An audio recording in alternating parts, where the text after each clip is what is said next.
आज हम शुरू करने जा रहे हैं basic of English part first. जो इंग्लिश का बेसिक है उसका पार्ट फर्स्ट है। इसके अकॉर्डिंग हम सेकंड पार्ट, थर्ड पार्ट और आगे के पार्ट भी पढ़ते रहेंगे। सबसे पहले जो बेसिक इंग्लिश सीखना है, सेंटेंस का कंस्ट्रक्शन सीखना है, तो उसके लिए जो ज़रूरी चीज़ें हैं वो हम आज डिस्कस करेंगे। जैसे कि सबसे पहले आता है subjects. Subjects are of two types, दो प्रकार के सब्जेक्ट होते हैं। एक होता है सिंगुलर सब्जेक्ट, सिंगुलर का मतलब एक वचन। सेकंड होता है प्लूरल सब्जेक्ट यानी कि बहुवचन करता। अब हम पहले देख लेते हैं कि सिंगुलर सब्जेक्ट क्या क्या है। जैसे आई है, इसका हिंदी हमें पता होना चाहिए। इसका हिंदी होता है मैं या मैंने। और पास्ट टेंस, पास्ट टेंस में आई होता है सिंगुलर में। अभी हम केवल बेसिक समझ रहे हैं। ही का मतलब अगर पास में है तो यह होता है, दूर होने पर वह होता है, और यह आता है पुरुषों के लिए, मतलब मेल्स या लड़कों के लिए।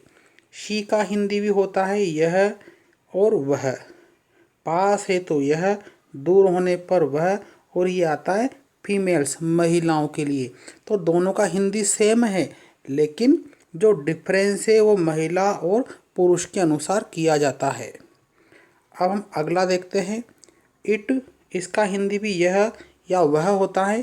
पास के लिए यह और दूर के लिए वह, लेकिन यह जानवरों और निर्जीव चीज़ों के लिए आता है। जैसे हम कहें यह मेरा पेन है तो इट आएगा, ना कि ही और शी नहीं आएगा, क्योंकि वो सजीवों के लिए ही शी आता है। इट आता है जानवरों के लिए और निर्जीव वस्तुओं के लिए।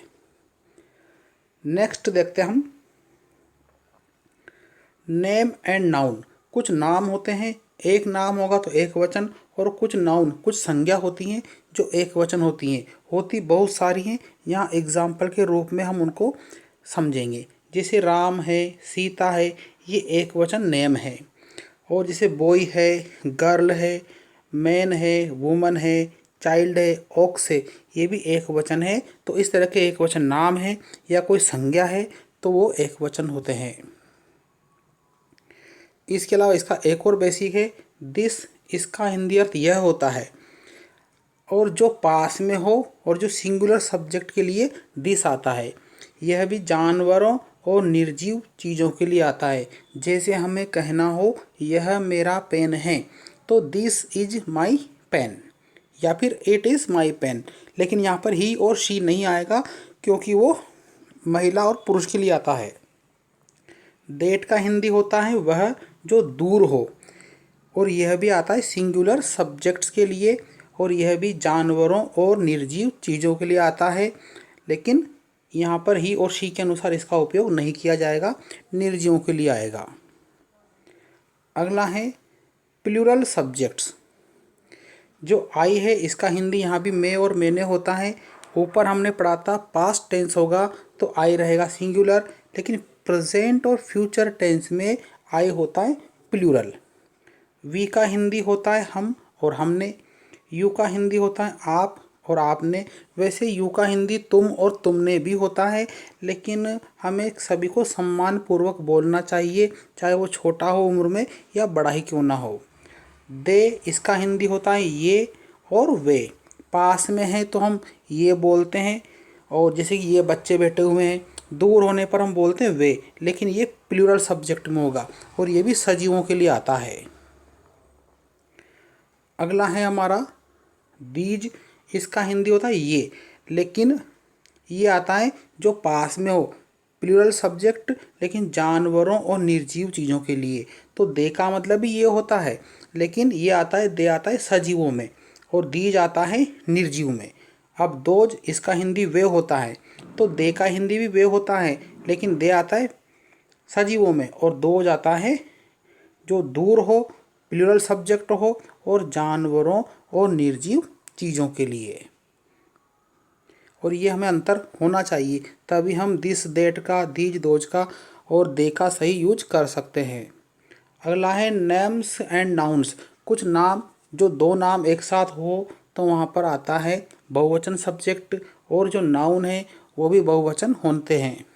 जैसे राम एंड सीता, एक साथ दो सब्जेक्ट है, बीच में एंड जुड़ा हुआ है, तो ये प्लूरल सब्जेक्ट है।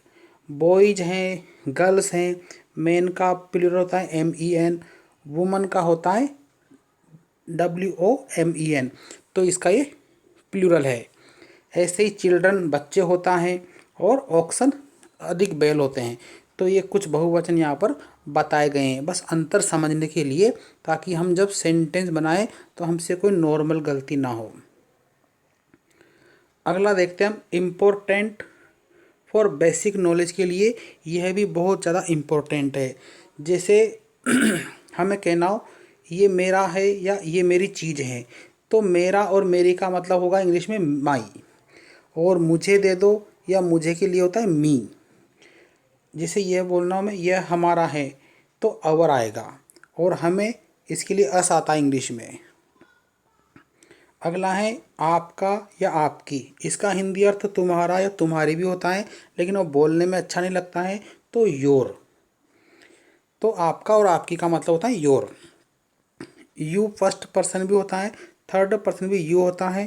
थर्ड पर्सन में इसका हिंदी होता है आपको या तुम्हें। अगला है हिज, यहाँ लिख रखा है पीछे पुरुषों के लिए आता है, यानी ये ही का प्रोनाउन है, इसका या इसकी। जैसे हम बोलते हैं ये इसका पेन है, इसकी पेंसिल है, या उसका बैग है, या उसकी बुक है, तो इसका, इसकी, उसका, उसकी और पुरुषों के लिए ही जाता है। और हिम, इसको या उसको, ये हिंदी है लेकिन ये भी पुरुषों के लिए आता है।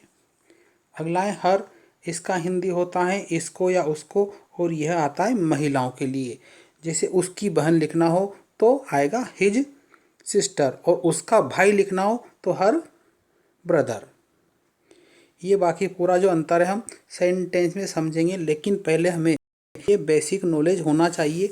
इसको हम बार बार वीडियो को सुन करके, लिख करके भी अच्छी तरह लर्न कर सकते हैं।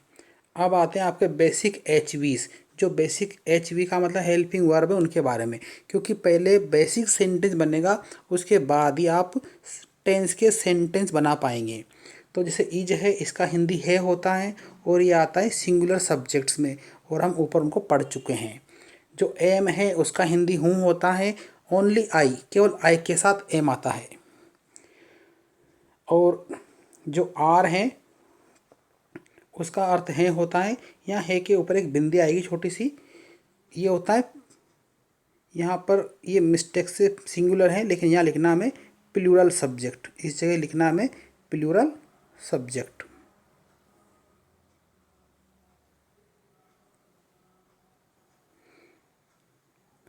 तो जो हमारा आर है यहाँ पर एक बिंदी आता है इसमें, और ये आता है प्लूरल सब्जेक्ट्स में, ये भी हम ऊपर पढ़ चुके हैं। अगला है वोज, इसका हिंदी था और थी होता है, ये आता है सिंगुलर सब्जेक्ट्स में। कौन कौन से, सब कुछ ऊपर मौजूद है, आप उनको बार बार सुने, पढ़ें और लिख के लर्न करें। वर, इसका हिंदी होता है थे, ये आता है प्लूरल सब्जेक्ट्स में। तो उम्मीद है दी गई जानकारी आपको पसंद आई होगी। आप इस वीडियो को अच्छी तरह से सुने, समझें, वीडियो को लाइक, शेयर, चैनल को सब्सक्राइब भी करें, और इसकी जो सेकंड क्लास होगी आपको रेगुलर मिलती रहेंगी। तो आप बेसिक जो सेंटेंस है वहाँ से आप मेन सेंटेंस पर पहुँच पाएंगे, क्योंकि हमें कई बार क्या सेंटेंस बनाना आता नहीं है। उसका कारण ये है कि हमें क्या बेसिक जो नॉलेज है, किस तरह से हमें स्टेप बाय स्टेप वहाँ पहुँचना है, वो हमें आता नहीं है। तो आप इसको पढ़ेंगे, इसको लिखेंगे, समझेंगे, तो मुझे उम्मीद है कि आप आगे तक भी सही कर पाएंगे। Thanks for watching.